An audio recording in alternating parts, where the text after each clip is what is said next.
Hi guys, Alice Taylor down here at Living Golf Academy, and today I'm going to be checking out the new Ping G710 irons.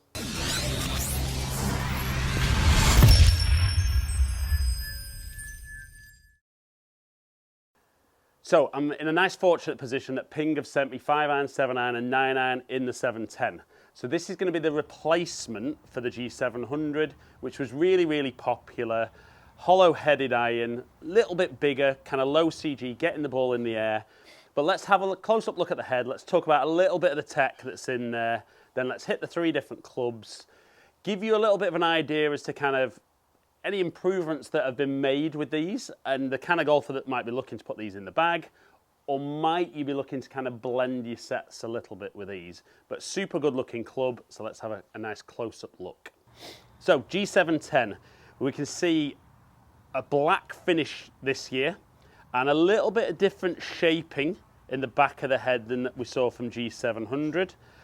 I think as we rotate round and we look at the club face, I think it's interesting that we've gone for a black finish, but we've kept the face grey. And I really like the way it kind of makes the hitting area of the club face look really big. Now, part of the idea with the black finish is to try and make the head look a little bit smaller. And as we look at it behind the golf ball, I'm not necessarily sure that it looks a lot smaller for me, but with the club head, we've still got that extra bit of weight in the toe. So really low CG, still got the hydropearl finish. So going to be very good at dispersing any moisture on the golf ball, giving us maximum control. And all in all, a really good looking iron.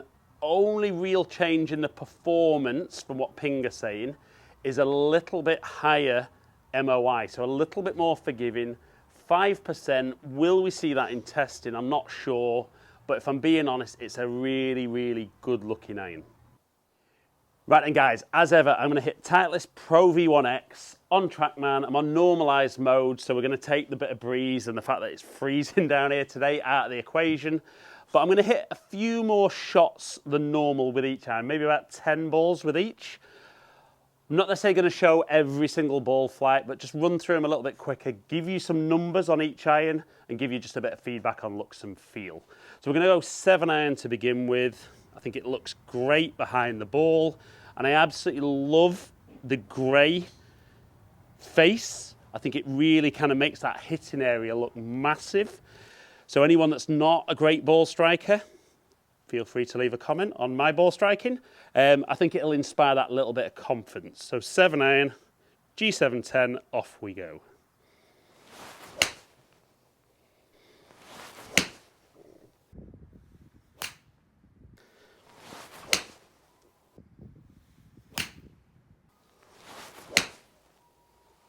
I love the flight. I mean, it's high, looks nice and soft, and looks really good distance.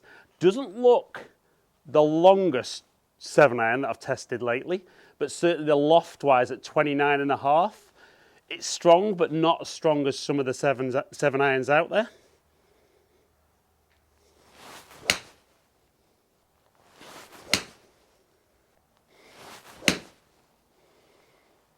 Just so easy to hit. Let's go one last one with 7-iron.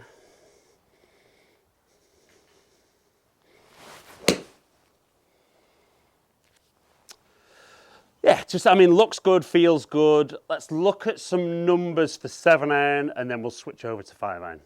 So we look at the numbers for 7-iron, and to be fair, for a 29.5 degree 7-iron, kind of the yardage you'd expect at that 167, you can see very optimal.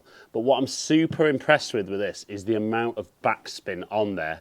Just under 6,000, which with a lot of the modern 7-irons, you're certainly seeing a little bit lower than that. So not only am I getting great ball speed, really good height, but I'm still getting plenty of backspin on there. So that ability to stop the ball quickly, I've got both height and spin. So the good news was 7-iron did exactly what I hoped for.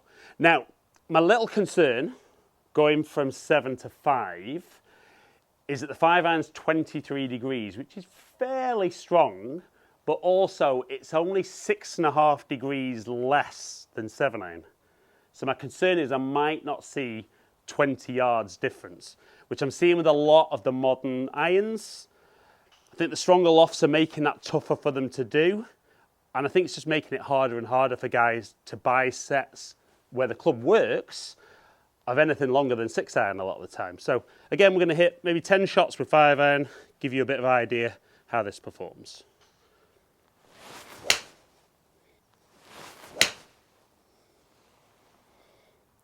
It is good.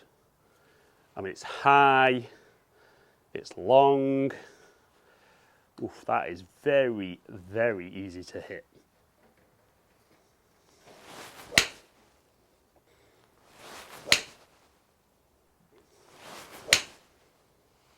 Oh, do you know what? I could put that in the bag. I could maybe even go a bit longer.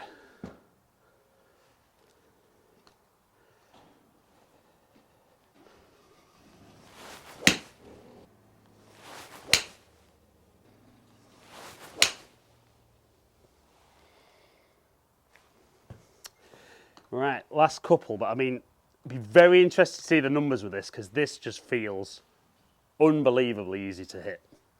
But like I said, last couple.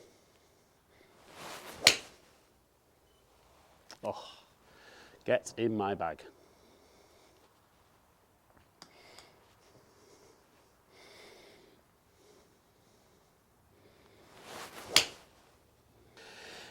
Now, I jokingly said there, get in my bag. I think where I've definitely changed as a golfer is I don't think this ticks all the boxes for me on looks. But what I'm definitely getting better as I get older / wiser is when I get into those longer irons, I'm happy to sacrifice a little bit on looks for something that makes it a lot easier for me to hit the shots I'm after. And I think more and more golfers need to really consider that with equipment. But I would definitely sacrifice the little bit of looks for this to be able to hit long iron high, soft, long, and consistent like I do with G710. So let's look at the 5-iron numbers and then switch over to 9-iron. So when we look at the 5-iron numbers there, again, really, really impressive. I was a little bit worried the fact that the loft differences were so close. The 5-iron only being 23 degrees. But with the 7-iron at 29.5, I was worried I wasn't going to see that kind of 20-yard gap.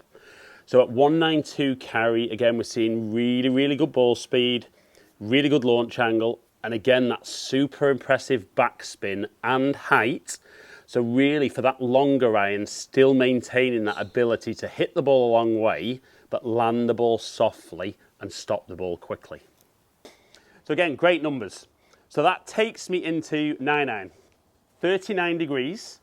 So we're getting into those bigger gaps now. Kind of, we've gone from 29.5 7-iron, so we're 9.5 degrees more with 9-iron.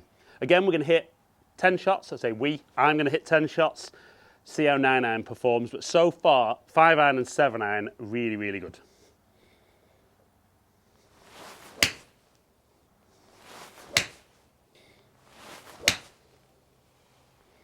It definitely launches the ball up there. And I think, for me, what's very, very interesting is I'm always keen with guys that we get that peak height the same. Now, I've not looked at numbers yet for height. We'll look on Optimizer here. But I would say, I thought 5-iron and 7-iron were very, very similar on height. This looks just a touch higher. I don't dislike that because I like the fact that in the longer irons I'm maintaining some height. I always worry about low spin with short irons nowadays. Didn't really see too low spin with the 7-iron, but distance-wise so far, these look like they're gapping in nicely underneath 7-iron.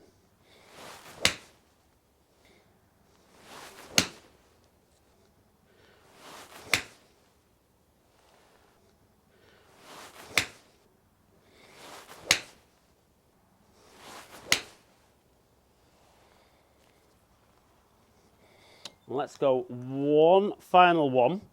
But I mean, so far, considering these, definitely when I kind of look at the size, maybe the golf for this is aimed at, about trying to get the ball in the air, didn't think I'd like these as much as I do. I do really, really like them. I'm not sure I like them enough to put them in my bag, but performance-wise, really, really ticking a lot of the boxes for me.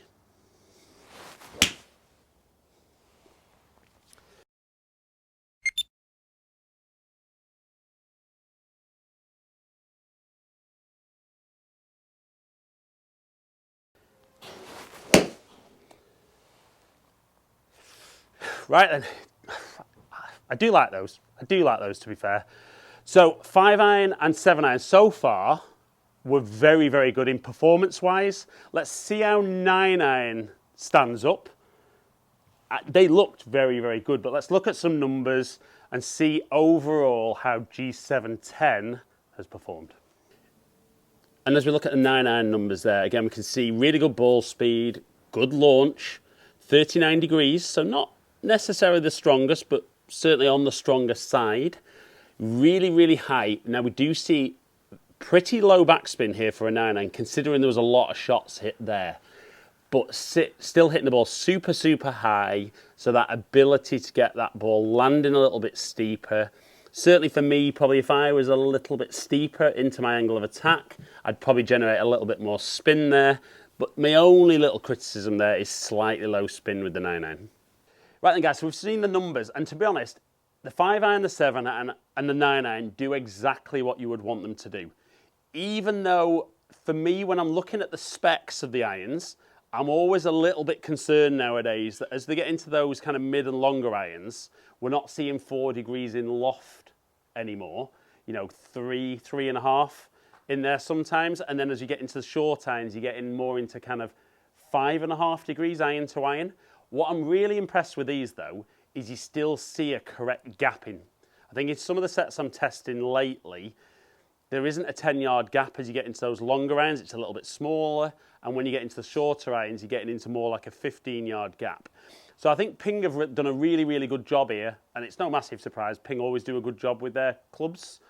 I think they look good. They do feel very, very good for something that's hollow. And they perform exactly how you would want them to perform. Now, a nice little extra for this year, Ping are actually putting the Arccos system in the top of the irons. So you're going to be able to track how far you hit these irons, and it'll be an extra little thing that you can add to your game.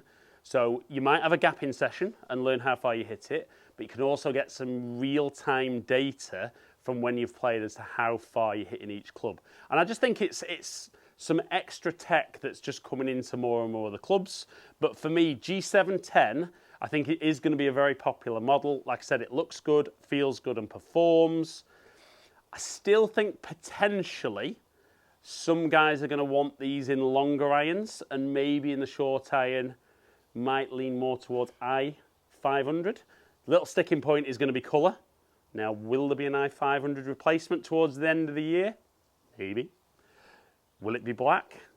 Maybe. It would make sense to me that you could blend the sets that way. But I think G710, if you're in the market for something that gets the ball in the air, hits it high, hits it long, and still can stop the ball, I think these are definitely in the running for you. So guys, hope you've enjoyed the video. If you have, like and share it, comment below. I'll get back to as many people as I can. If you don't currently subscribe to my channel, consider clicking the subscribe button, ringing the notification bell. That way you'll find out when I drop a new video. Follow me on all my other social media platforms, all under Ali Taylor Golf. Hopefully catch up with some of you guys down here soon. Stay in contact.